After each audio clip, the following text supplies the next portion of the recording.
Okay, so have you ever, like, seen a severe weather forecast and you're kind of like, Mm-hmm. what does this even mean? Right. Like, am I really in danger? Or is this just like a windy day? You know what I mean? Absolutely. It can be confusing. It can be. So today we're going to take a deep dive into severe thunderstorm warnings Yeah. and the Storm Prediction Center. The SPC. Yes, the SPC. Thank you. We're going to really try to like break down how these two things work together to keep us safe. Yes. Because like when there's severe weather, that can be like really scary. Absolutely. Life-threatening stuff. Yes. So we're going to figure out like how this system actually works. Yeah. So think about it this way. The SPC is kind of like the strategic command, Okay. looking at the big picture, identifying potential problems, days in advance. Okay. But then you've got your local NWS office. They're like the tactical unit on the ground. Okay. They're the ones issuing those immediate orders when the threat is like right there. Right. So they're the ones that are like warning, warning. Yeah, exactly. You get that severe thunderstorm warning on your phone. Right. That's them. But the SPC is working behind the scenes days ahead of time. Interesting. Okay. So let's talk about that severe thunderstorm warning. Okay. What does that even mean? Like, what are the conditions that have to be met to issue a severe thunderstorm warning? Yeah, so it's not just any old thunderstorm. Right. The National Weather Service has some very specific criteria. Okay. You have to have hail at least an inch in diameter. Whoa. Yeah, that's about the size of a quarter. That's big. It is.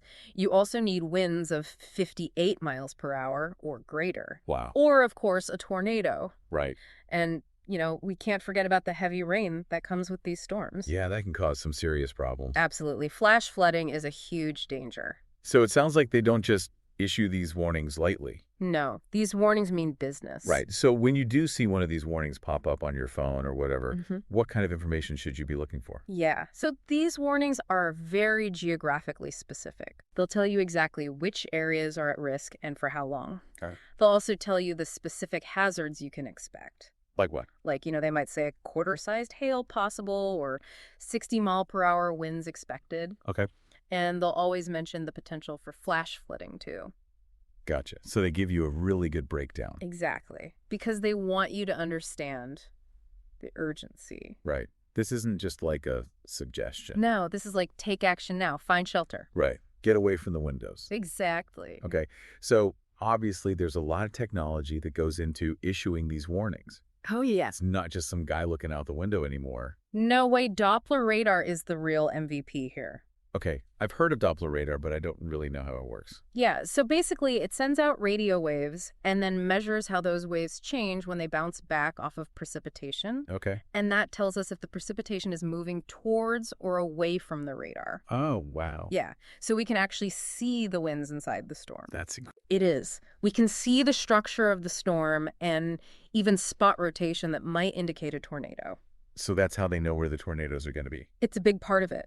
But it's not just the radar. Right. We also have these automated systems that are constantly processing all this data. Okay. And then we have trained weather spotters on the ground. Oh, yeah.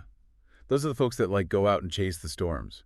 Some of them do, but even the ones that don't chase, they provide these real-time reports from their location. That's really helpful. It is. It helps to validate what the radar is showing us. So it's a whole team effort. It really is. That's pretty impressive. Okay. Okay, so we've talked about the warnings and the local NWS offices, Right. but now let's zoom out and talk about the Storm Prediction Center. The SPC. Yes. What is their role in all of this? So as we said before, they're a part of the National Weather Service. Right. But they're focused on the bigger picture. Okay. They're the ones who issue severe thunderstorm and tornado watches for the entire country. Yeah, watches, not warnings.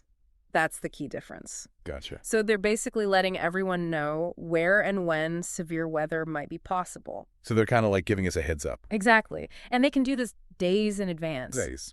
Yeah.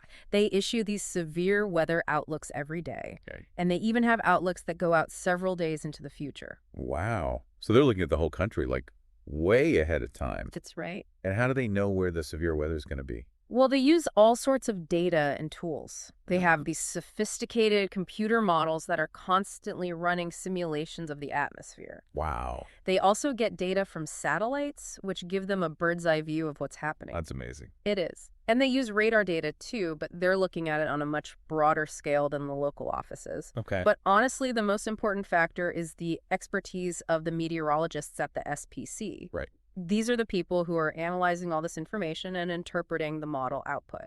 So they're the ones who are making the calls. Exactly. They're the experts. Okay. So we've got the SBC looking at the big picture and issuing watches. Right. And then we've got the local NWS offices issuing warnings based on more real-time data. Exactly. So how do these two entities actually work together when severe weather is happening? Yeah. It's a really cool collaboration. Okay. So the SBC provides that broad context with their outlooks and watches. Right. And that basically puts the local offices on high alert. Gotcha. And then as storms start to develop or get stronger, the local offices are watching their radar and getting reports from their spotters. Okay. And they use all that information to decide when and where to issue those very specific warnings. So it's not like they're working in isolation. Not at all. There's this constant back and forth. Give me an example. Okay. Large area. Okay. And then one of the local offices start to see a storm developing within that watch area. Okay. They're going to be watching that storm very closely. Yep. And they'll be in communication with the SPC, Okay. sharing information about what they're seeing. So the SBC is getting real-time updates from the ground. Exactly. And that helps them to refine their forecasts. Gotcha.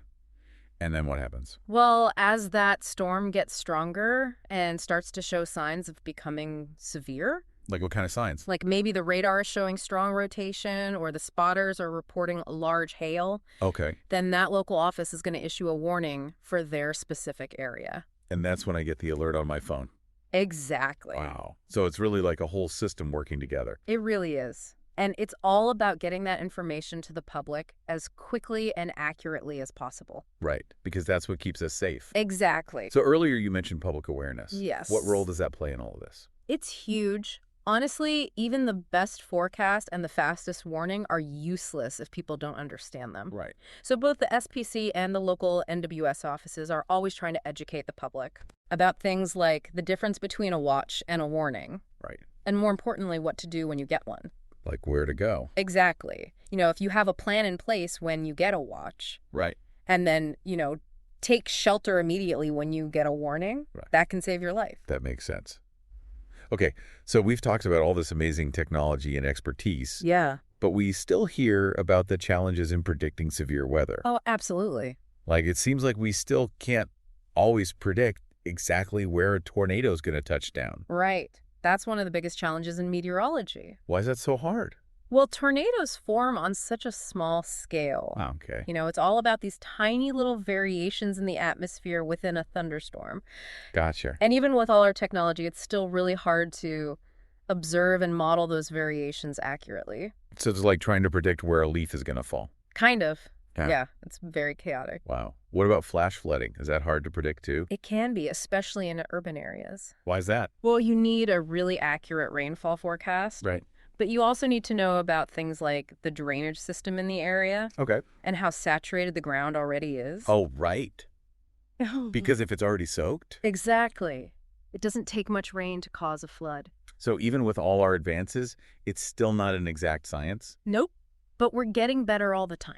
How so? Well, the technology is constantly improving. Okay. We have better radar now that can see inside storms in even more detail. Wow. And the computer models are getting more and more sophisticated. That's good. It is.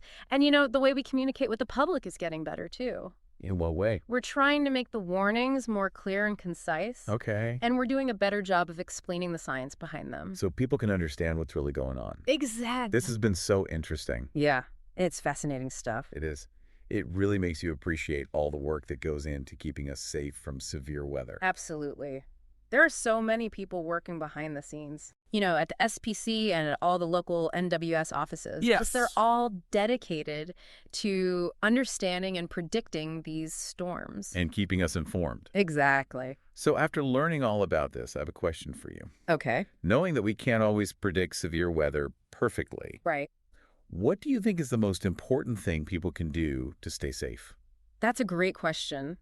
I think the most important thing is to be prepared. How? Well, first of all, you need to know your risk. Yeah. You know where you live and what kind of severe weather is common in your area. Right. And then you need to have a plan. And, like, where will you go if a tornado warning is issued? Okay. Do you have a safe room or a basement? Right. And what about supplies? Do you have a weather radio? Okay. A flashlight? extra batteries. Gotcha. These are all things you should think about ahead of time. That makes sense. Because when a warning is issued, you don't want to be scrambling. Right. You need to be ready to act. Exactly. This has been incredibly insightful. Thank you so much for sharing your expertise with us today. It was my pleasure. And for all of you listening out there, stay safe and stay informed. We'll see you next time. Bye. Today is your lucky day. Today is the day that our $3 website works for you, paying you directly to your PayPal daily. Imagine $3 ongoing continuous payments to your PayPal account. Imagine falling asleep and waking up to $300 in your PayPal account. How would this make you feel? How could this help you? What bills could you pay? What kind of fun could you have? What does that retirement look like now? All for a one-time payment of $3. This website is DFY done for you, fully built and completely hosted, and never stops collecting payments for you. You have spent $3 on coffee on a regular, but that coffee won't help you create multiple streams of income. Click the link below.